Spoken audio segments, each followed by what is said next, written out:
제가 얼마 전에 인터넷을 이렇게 검색을 하다가 유튜브에서 아주 재미난 동영상을 하나를 봤는데, 어떤 동영상이냐면 큰 셰퍼드 같은 종류의 개인데, 그 개가 호랑이 옆에를 이렇게 빙빙빙빙 돌고 있는 거예요. 사실 조합이 안 맞죠. 왜냐하면 호랑이는 야생에서 사는 맹수이기 때문에 개 같은 게 이렇게 나타나면 잡아먹으려고 하지 두지는 않을 것 같아요. 뭐 이게 기르는 건지 어떤지는 모르겠는데, 셰퍼드가 꼬리를 살랑살랑 흔들면서 호랑이 앞으로 얼쩡얼쩡거리고 뭐 뒤도 돌아가기도 하고, 가끔은 얼굴을 이렇게 막 비비면서, 개들이 그러잖아요. 이렇게 애정 표현도 하고 막 그러는데, 그 동영상의 제목이 저의 눈에 딱 띄었어요. 가장 위험한 사랑. 가장 위험한 사랑이에요. 언제 잡혀먹을지 모르는. 근데 세상에는 이보다 더 위험한 사랑이 있습니다. 아무것도 가질 수 없고 다 파괴되고 그 어떤 희망도 남지 않는 그런 사랑. 그 가장 위험한 사랑의 이야기를 제가 오늘 여러분에게 들려드리도록 하겠습니다. 아브라함의 조카 롯은 어느 날처럼 성문에 앉아서 일을 하고 있었습니다. 당시 성문에는 지도자들이 앉아서 백성들이 나와서 어떤 문제를 말하거나 어떤 갈등들이 있거나 그러면 거기에 대한 해결책을 주고 타협점을 주고 이렇게 해서 일을 처리하는 그런 일을 했는데, 롯이 바깥에서 들어온 외부인이었음에도 불구하고 성문에 앉아서 사람들의 문제를 해결하는 그런 위치에 갔다라는 것은 되게 특이한 점이라고 생각합니다. 해가 저물어서 이제 일을 마치려고 하는데 두 낯선 남자가 롯 앞에 서 있었던 거예요. 근데 언뜻 보기에도 그 생김새나 그 분위기가 보통 사람 같지가 않았습니다. 함께 있던 사람들은 아무렇지도 않게 하고 그냥 생각하고 바라보는데, 롯은 그렇게 바라보지 않았던 거예요. 롯의 눈에는 범상치 않은 사람들로 보였고, 그에 합당하게 친절하게 예의를 갖춰가지고 그 두 사람을 맞이했던 거예요. 그래서 일어나서 그들에게 가서 땅에 엎드려 큰절을 하고 아주 정중하게 우리 집에 좀 오실 수 있겠습니까? 라고 초청을 하는데, 우리 2절로 3절 한번 같이 읽어볼까요? 시작. 이르되 내 주여 돌이켜 조용히 집으로 들어와 발을 씻고 주무시고 일찍이 일어나 갈 길을 가소서. 3절.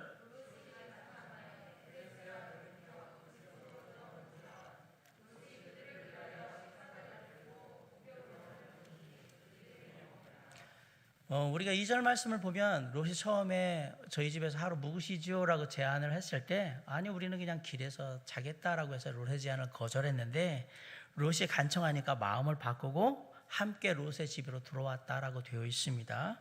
롯이 급히 식사를 준비해서 이 두 사람을 융숭하게 대접을 합니다. 그리고 즐겁게 롯과 함께 음식을 나눠 먹습니다. 즐거운 저녁 식사를 마치고 이제 손을 씻고 손님들과 몇 마디 나누다 보니까 어느새 잘 시간이 된 거예요. 그래서 손님들에게 침상을 준비해 주려고 하는데, 갑자기 바깥에서 시끄러운 소리가 들리기 시작합니다. 사람들이 롯을 부르고 있는 거예요. 우리 4절과 5절 한번 같이 읽읍시다. 시작. 그들이 눕기 전에 그 성 사람 곧 소돔 백성들이 노소를 막론하고 원근에서 다 모여 그 집을 에워싸고. 4절.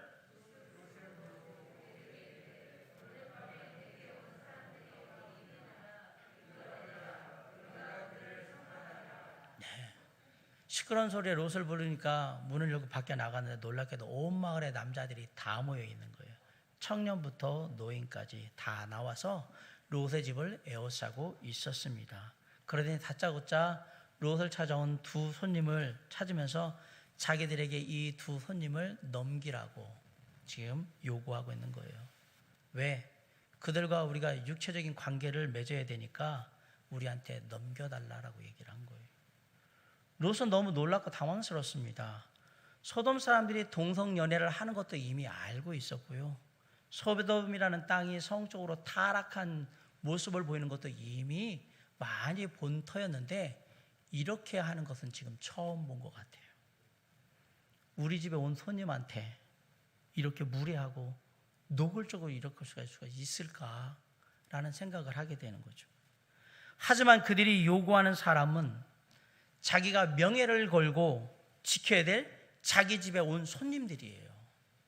그래서 롯은 손님들을 보호하기 위해서 황급히 집 밖으로 나가서 문을 뒤로 잠갔다고 해서 이렇게 딱 잠근 거예요. 그리고 문 앞에 선 거예요. 그리고 무리에게 뭐라고 얘기했냐? 이러한 악을 행하면 안 됩니다. 행하지 말라라고 진정을 시킨 후에 그 사람들에게 자신의 타협안을 제안을 합니다. 8절 한번 볼까요? 자, 시작. 내게 남자를 가까이 하지 아니한 두 딸이 있노라. 청하건대.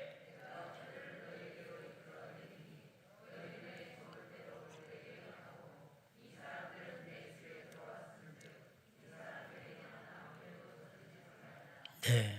롯이 말하는 거예요. 자신한테는 두 처녀 딸이 있는데 내가 이 두 사람 대신에 처녀 딸 둘을 줄 테니까 니네들 원하는 대로 마음대로 하고 우리 집에 지금 찾아온 손님한테는 아무 일도 하지 않았으면 좋겠다라고 제안을 했어요. 아마 두 딸이 이 아버지 롯의 제안을 들었다 그러면 야, 저 사람이 진짜 우리 아빠야 라고 얘기하면서 진짜 충격을 받지 않았을까? 라고 생각합니다.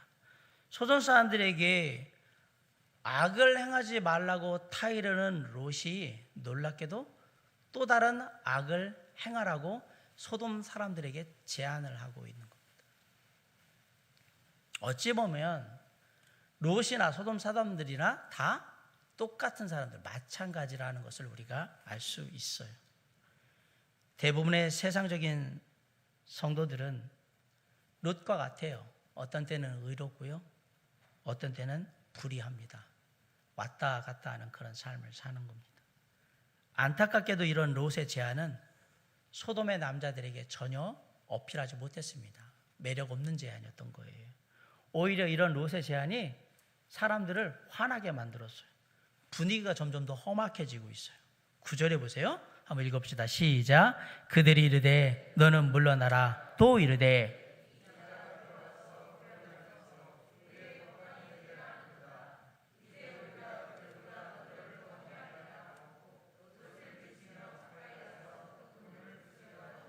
네, 사람들이 롯에게 욕을 하면서 얘기하는 거예요. 아니, 밖에서 굴러 들어온 주제에 이제 우리 보라 이래라 저래라 하고 자기가 뭐 법관이야 판단을 이래라 저래라 명령을 하는 거예요. 이 녀석 봐라. 허허, 이거 하기 전에 너부터 좀 손을 좀 봐야 될 것 같다라고 얘기를 한 거예요. 그러면서 롯을 밀쳤어요. 그리고 문을 부수고 들어가려고 했습니다. 바로 그때 집안에 있던 롯의 손님들이 손을 내밀어서 롯을 집으로 끌어들이고 문을 닫아버립니다. 롯은 정말 창피했습니다. 왜? 자기 집에 초대한 손님들을 내가 보호하겠다고 폼 잡고 나갔는데 완전히 스타일 다 구기고 지금 들어와야 되는 상황인 거예요. 그런데 놀라운 일이 벌어졌어요. 갑자기 집 밖에 있는 사람들이 막 웅성웅성거리면서 막 우왕좌왕하는 거예요. 앞을 보지 못하고 있었던 거예요. 롯의 두 손님이 그들의 눈을 어둡게 해서 문을 찾아 헤매도록 그렇게 만들었다라고 11절은 이야기하고 있습니다.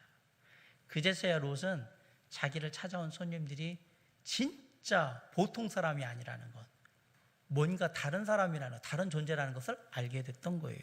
놀라서 어쩔 줄 몰라 하는 롯에게 손님들이 이렇게 말합니다. 우리 12절 13절 볼까요? 시작. 그 사람들이 롯에게 이르되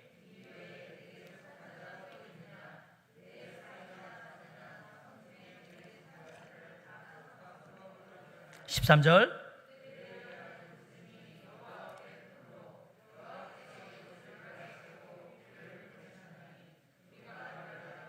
네, 그렇습니다. 이 손님들은 소돔과 고모라의 만연한 죄악과 타락으로 말미암아서 이 소돔과 고모라를 멸망시키기 위해서 하나님께서 보내신 천사들이었던 겁니다.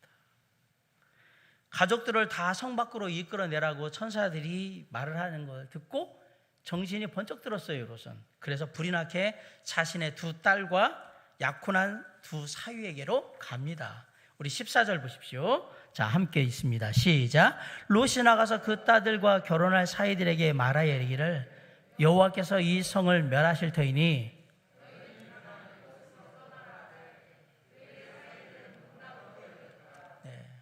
헐레벌떡 급하게 가쁜 숨을 몰아쉬면서 막 가가지고 딸들과 사위들한테 얘기해요.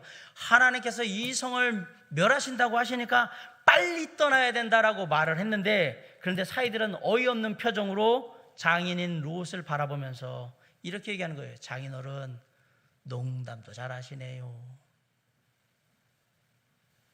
아마 그 얘기 딱 들을 때 롯이 생각하는 거죠. 이거 농담 아니야. 진짜야. 하나님의 천사가 와서 분명히 소돔과 고모라 멸망시켰다고 했으니까 빨리 여기서 벗어나야 된다.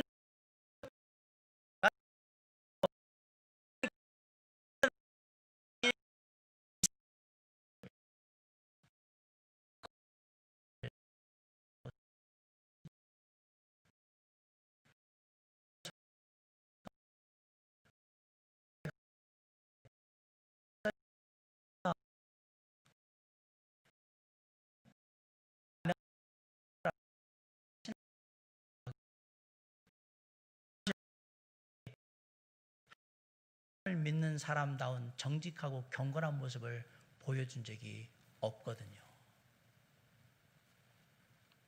그리고 사이들에게 시간이 있을 때 진지하게 하나님을 믿는 신앙에 대해서 얘기해 본 적도 없습니다. 두 딸들의 사위, 결혼 배우자를 고를 때에 그들의 신앙에 대해서 전혀 관심을 가져본 적도 없습니다. 그래서 이렇게 된 겁니다.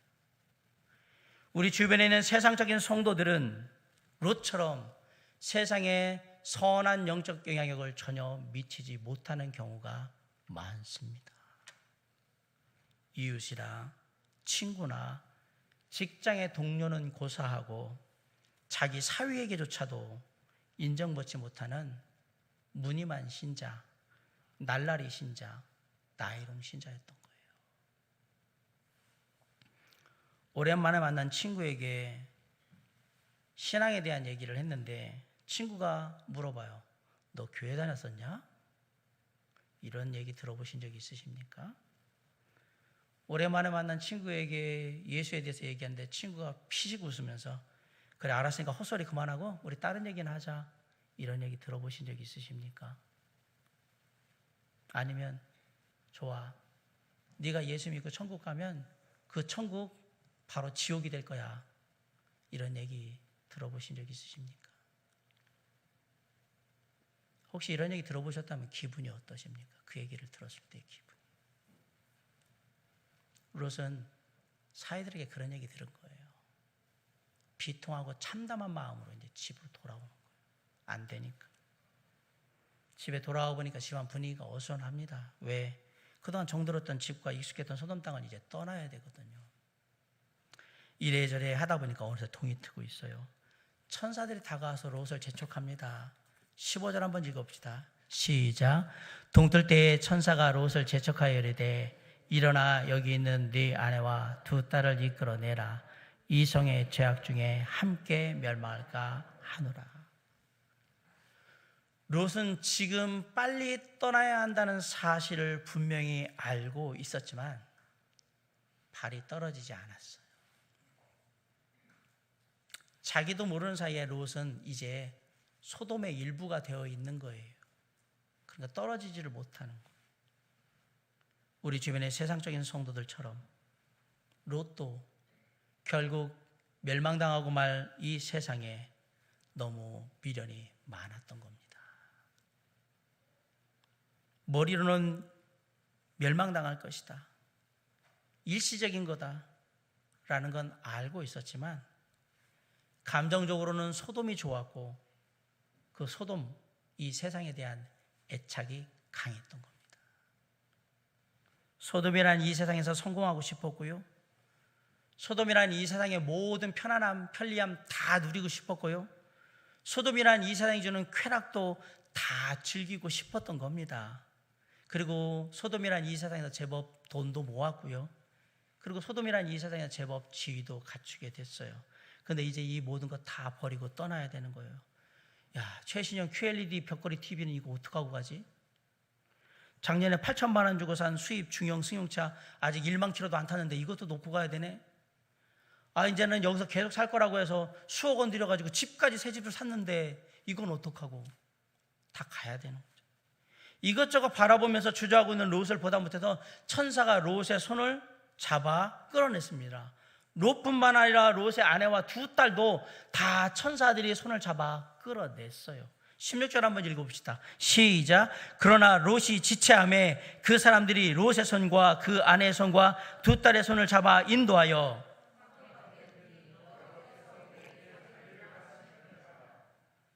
여호와께서 그에게 자비를 더하심이었더라. 하나님이 얼마나 자비로우신 분입니까?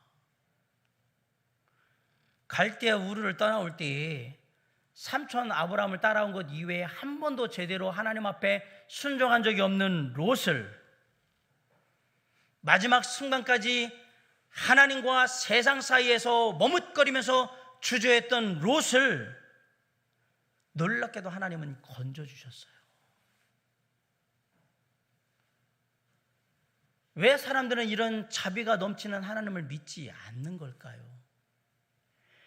왜 사람들은 이런 하나님을 사랑하지 않고 나를 망가뜨리려고 하는 세상, 결국은 멸망당하고 말 세상을 사랑하면서 살아가는 걸까요?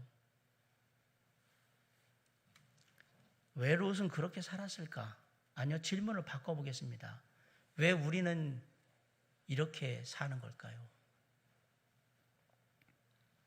왜 이런 바보 같은 어리석은 위험한 짝사랑을 계속하고 있는 걸까요? 천사들은 롯에게 빨리 산으로 도망가라고 얘기를 합니다.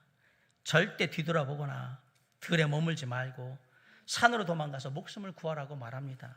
우리 17절에 한번 다 봅시다. 시작. 그 사람들이 그들을 밖으로 이끌어낸 후에 이르되 도망하여 생명을 보존하라. 돌아보거나 들에 머물지 말고 산으로 도망하여 멸망함을 면하라. 근데 롯은 이런 천사들의 제안이 마음에 들지가 않습니다. 이렇게 급하게 멀리까지 도망갈 필요가 꼭 있는 겁니까? 가다가 무슨 일 생기면 어떡하려고 자꾸 가자고 얘기를 하십니까?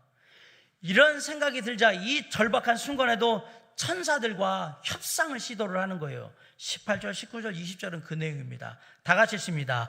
롯이 그들에게 이르되 내 주여 그리 마옵소서. 19절, 주의 종이 주께 은혜를 입었고 주께서 큰 인자를 내게 베푸사 내 생명을 구원하시오나 내가 도망하여 산에까지 갈 수 없나이다. 두렵건대 재앙을 만나 죽을까 하나이다. 20절,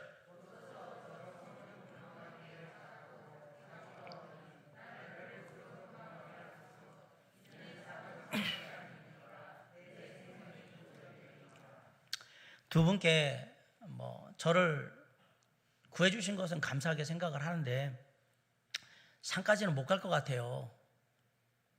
가다가 또 산을 가는 도중에 재앙 만나가지고 죽으면 어떻게 되나 걱정도 되고, 그래서 저기 옆에 가까운데 작은 성읍이 있으니까 저기로 도망가면 안 될까요?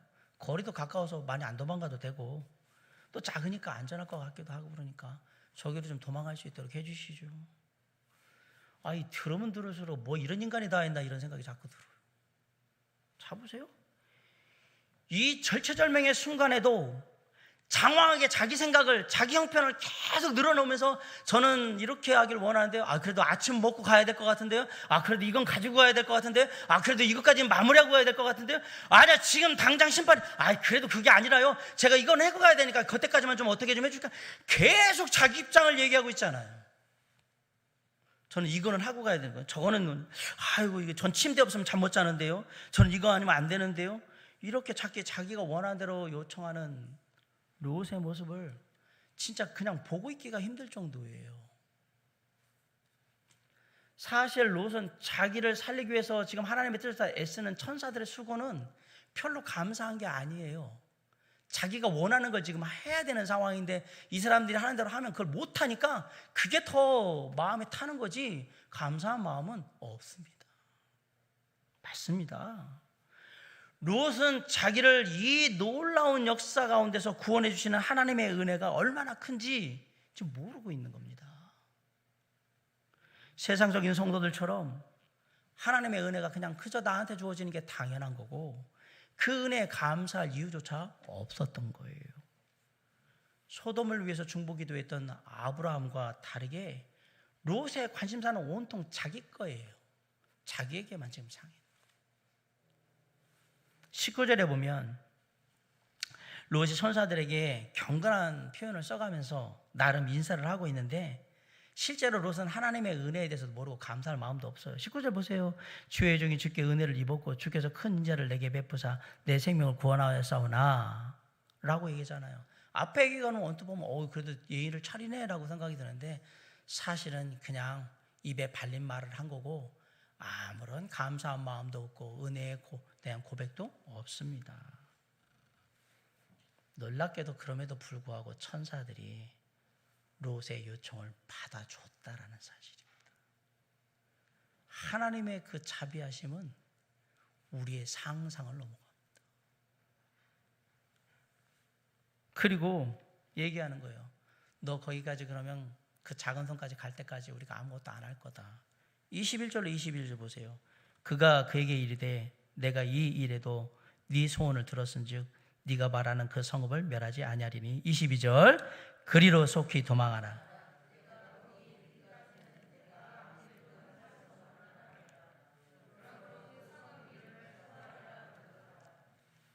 롯이 끝까지 안전하게 갈 수 있도록 세심하게 배려하시는 하나님의 모습이 보이십니까? 네가 거기 들어갈 때까지는 아무 일도 안 할 거야. 걱정하지 말고 빨리 도망가. 이렇게 자상하고 친절하고 마음이 넓으신 하나님을 왜 사람들은 믿지 않고 사랑하지 않는 걸까요? 롯은 자기가 원하는 대로 가족들을 데리고 작은 것이라는 뜻을 가진 소알성으로 도망을 갔습니다. 롯이 소알성에 들어갔을 때 동쪽 하늘에서 해가 솟아올랐어요. 그리고 잠시 후 하늘에서 유황과 불이 빛처럼 소돔과 고모라에 내려서 그 도시에 살던 모든 살아있는 것들을 다 엎어서 멸망시켰다라고 말합니다. 굉음이 들려요. 시커먼 연기가 피어올라요. 그리고 뭔가 타는 매캐한 냄새가 천지를 뒤덮고 사람들의 비명소리가 들리고 그 속에서 소돔과 고모라는 아수라장 생지옥이 되고 있는 겁니다. 삼촌 아브라함을 떠날 때 그때 보았던 소돔과 고모라의 아름답고 비옥했던 그 들판과 모든 것 한순간에 다 폐허로 바뀌는 거예요. 소돔과 고모라가 자랑했던 그 모든 것 이제 다 잿더미로 바뀌어 버리는 것입니다. 우리가 보는 이 세상의 모든 것들도 언젠가 하나님의 심판이 임하면 다 그렇게 되게 될 것입니다. 우리 인천 서구에 가시면 수도권 쓰레기 매립장이 있습니다.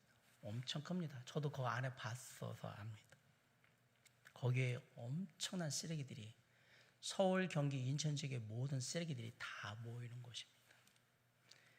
지금은 눈에 보일 때 아름답고 놀랍고 정말로 믿기지 않는 그런 것들 하나님의 심판이 오면 다 쓰레기가 되어버릴 겁니다. 우리 눈에 나만 아는 게 하나도 없을 거예요. 보이는 것은 잠깐이거든요. 물론 하나님의 심판에 이 땅의 모든 영광이 다 쓰레기같이 멸망하게 파괴되게 될 거라고 얘기를 하면 말을 해도 어떻게 그런 말을 하냐. 농담이라도 그런 말 하지 말아라고 롯의 사이들처럼 웃으면서 비웃는 사람들이 분명히 있을 거예요. 바라기는 저나 여러분이 그렇게 하나님의 심판을 비웃는 사람들이 되지 않기를 주님의 이름으로 간절히 바랍니다.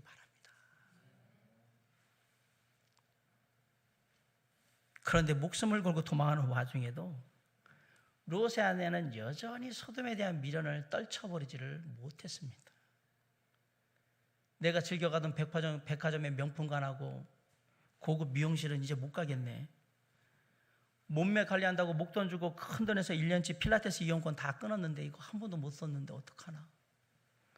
집 분위기 바꾼다고 가구들 다 고급 원목 가구로 다 바꾸고 주방기구들도 요번에 다 바꾸고 리모델링 다 했는데 어저께는 양문형 고급 냉장고까지 큰 거 사다 놨는데 한 번도 못 쓰고 그러다 보니까 천사들의 엄중한 경고를 잊어버리고 뒤를 돌아보게 되었어요. 그리고 즉시 소금기둥이 되어 버렸습니다.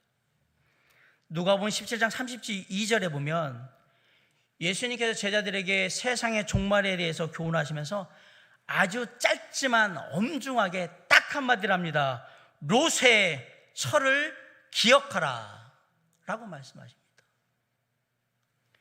세상에 대한 미련을 떨치지 못해서 뒤를 돌아보는 모든 성도들은 롯의 아내가 어떤 최후를 받았는지를 꼭 기억하고 그렇게 되지 말아라고 우리에게 분명히 교훈하고 있다라는 사실이에요.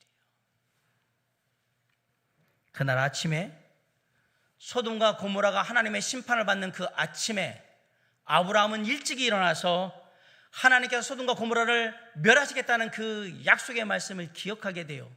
그리고 자신이 하나님 앞에 소돔과 고모라를 위해서 중보했던 그 자리에 서서 직접 소돔과 고모라를 바라보았습니다. 그런데 마치 용광로에서 불길 올라오듯이 막 연기와 타는 것들을 보면서 올라오고 있는 거예요. 과연 그것을 바라보면서 아브라함은 무슨 생각을 했을 거예요? 자기 조카 롯을 생각하면 가슴이 아픈 거예요. 아마도 이런 생각 있지 않았을까요? 불쌍한 것들 같으니라고. 왜 그렇게 살았어? 내가 하나님께 중보할 때 하나님께서 의인 10만 있어도 절대로 소돔과 고모라를 멸망하지 않으시겠다고 나한테 분명히 약속했는데 자기 가족 외에 너댓 명에게도 하나님의 선한 영향력을 미치지 못해서 결국은 멸망하는 삶을 꼭 살아야 됐나라고 생각했을 거예요.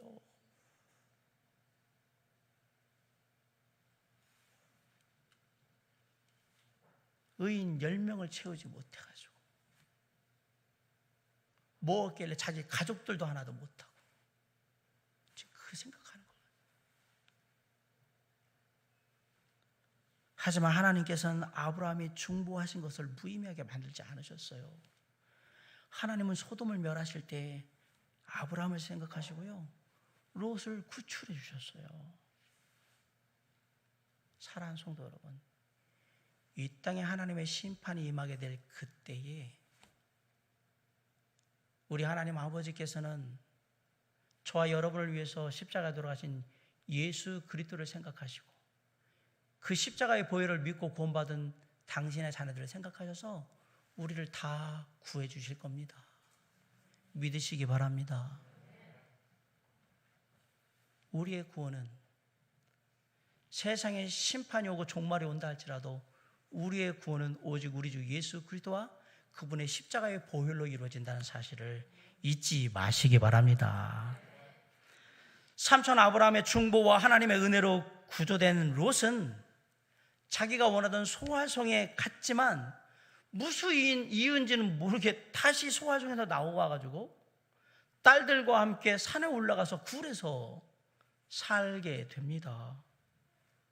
롯은 지금 두려움에 휩싸여 있어요. 세상의 성도들 롯처럼 그렇게 위기가 오면 두려움에 휩싸이게 될 거예요. 왜?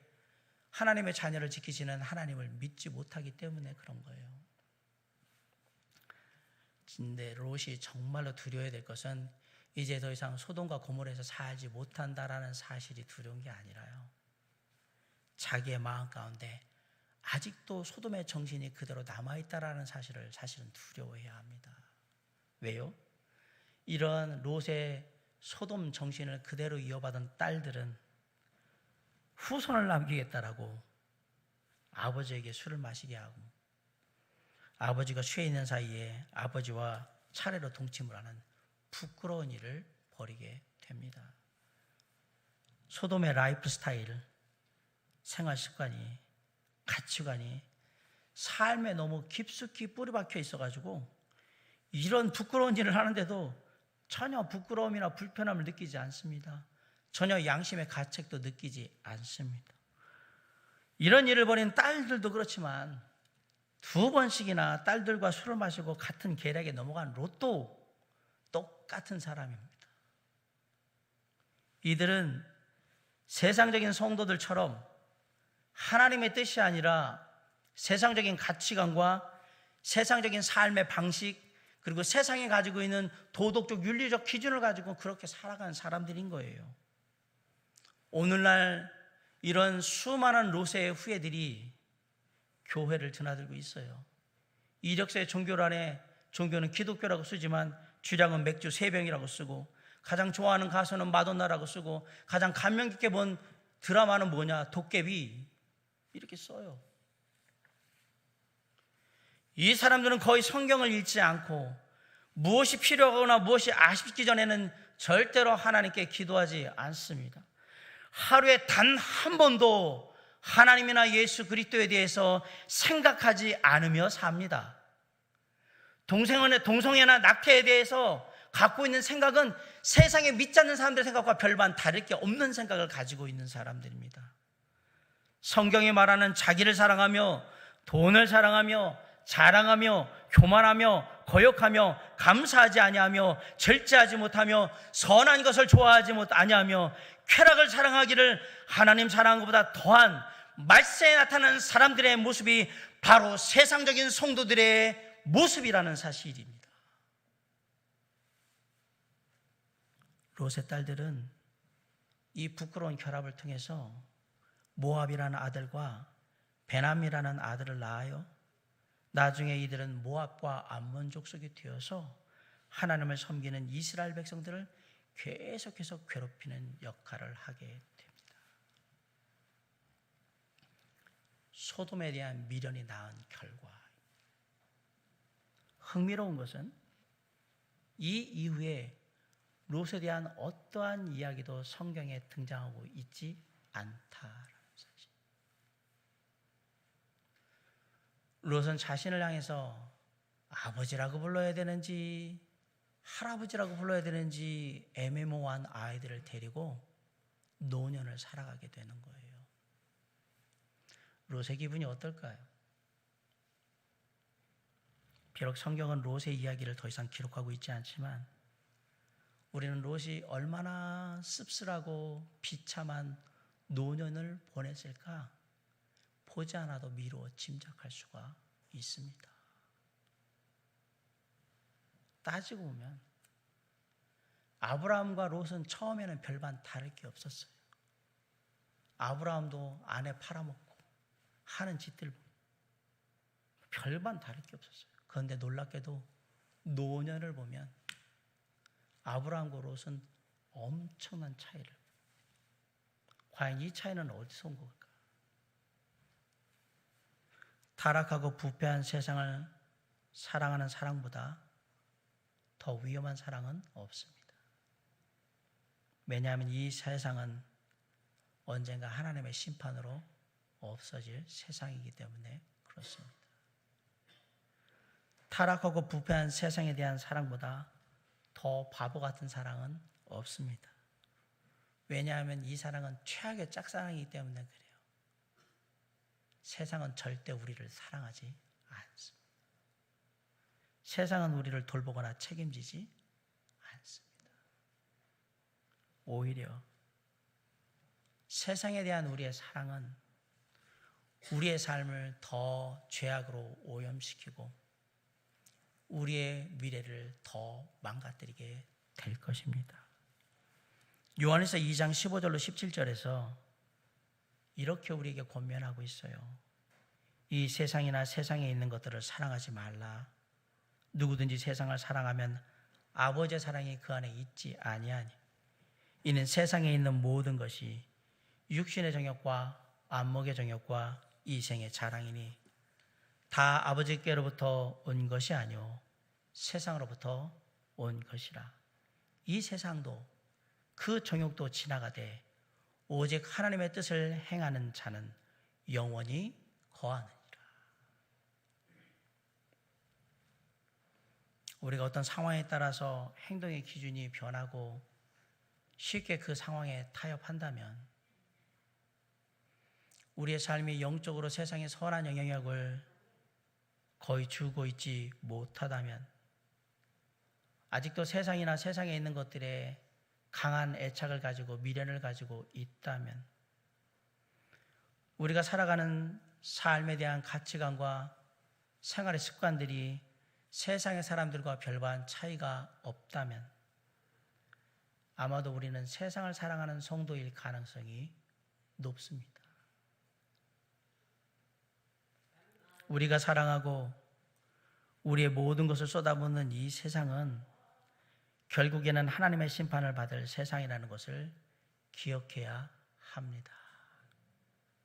우리가 아무리 이 세상을 사랑한다 해도 세상은 우리를 사랑하지 않을 것입니다.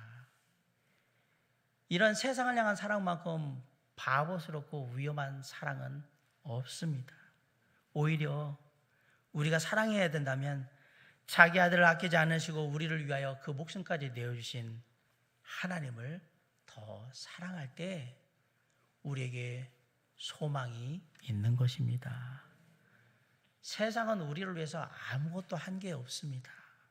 하지만 예수 그리스도는 우리를 구원하시기 위해서 십자가에 달려 피 흘려 죽으심으로 우리를 향한 당신의 사랑을 보여주셨습니다. 그런 하나님을 향한 사랑이 나를 살릴 거고 나의 삶을 더 풍성하게 만들어 줄 것입니다. 그런 하나님을 향한 사랑이 나의 마음을 감동케 하고 나의 마음에 기쁨이 넘치게 해 줄 것입니다. 그런 하나님을 향한 사랑이 나의 인격과 태도를 변화시킬 것이고요. 어려운 순간에도 그 모든 것들을 이길 수 있는 힘이 되게 해 주실 것입니다. 그런 하나님을 향한 사랑이 나의 삶에 의미를 줄 것이고요. 나의 삶에 평안을 허락할 것이고요. 그리고 나의 삶에 선한 영향력을 주게 될 것입니다. 그런 하나님을 향한 사랑이 우리가 상상하지 못할 놀라운 삶의 미래를 우리에게 보여주실 것입니다. 우리 그리스도인들이 마땅히 해야 할 사랑은 세상을 향한 사랑이 아니라 우리를 위하여서 목숨까지 내어주신 우리 주 예수 그리스도 하나님을 향한 사랑이라는 사실을 잊지 마시기 바랍니다. 세상에서 가장 현명하고 가장 안전하고 가장 확실하게 우리의 다음과 미래 영원한 삶까지 보장하는 사랑, 그 사랑은 우리를 구원하신 우리 주 예수 그리스도를 향한 사랑입니다. 그 사랑으로 날마다 행복하시길 바라고요. 그 사랑으로 날마다 승리하시길 바랍니다. 코로나19가 우리를 세상을 사랑해야 된다라고 자꾸 우리에게 유혹할지라도 그 어떤 상황 속에서도 나를 구원하시고 지금도 나와 함께 하시는 우리 주 예수 그리스도를 향한 우리의 사랑이 날마다 식어가지 않고 뜨겁게 주님을 향할 수 있도록, 그래서 주님과 함께 동행하고 승리할 수 있도록 이끄시는 놀라운 은혜가 이번 한 주간도 하나님의 말씀과 함께 우리 가운데 임할 수 있기를 주님의 이름으로 간절히 축원합니다. 기도하시겠습니다.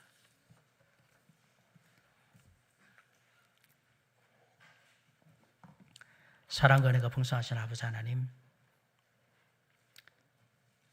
세상에서 편안하려면, 잘 살려면, 잘 되려면 세상은 세상을 사랑해야 된다고 우리에게 말합니다. 그런데 세상에서 잘 사는 게, 잘 되는 게, 편안한 게 다 하나님의 뜻만은 아니라는 것을 우리가 압니다. 나를 구원하시기 위해서 십자가에 달려 죽으신 주님을 버리고 세상을 사랑한들, 그래서 세상에서 잘된들, 세상에서 편안한들, 그것이 우리의 영혼을 보장할 수도 없고 우리의 미래를 확실하게 보여줄 수도 없다라는 것, 오늘 우리는 롯의 삶을 통해서 분명히 보았습니다. 이 땅의 삶을 다하는 그날까지 주님만을 사랑하게 하시옵시고, 순간순간 우리의 연약함과 어려움을 파고드는 세상이 세상을 향한 사랑으로 우리를 유혹할 때 담대히 이겨낼 수 있도록 도와주시옵시고, 하나님 앞에 더욱더 굳건히 설 수 있도록 은혜를 부어주시옵소서. 지금 저와 함께 머리속에 기도하는 당시에 사랑하는 자녀들을 기억하시고, 이들의 삶이 이번 한 주간도 세상보다 하나님을 더 사랑하고 늘 하나님과 동행하는 삶을 통해 승리하며 하나님을 기쁘시게 하는 삶이 될 수 있도록 축복하옵시길 간절히 바라올 때 우리 주 예수 그리스도의 이름으로 감사하며 기도를 쌉나이다. 아멘.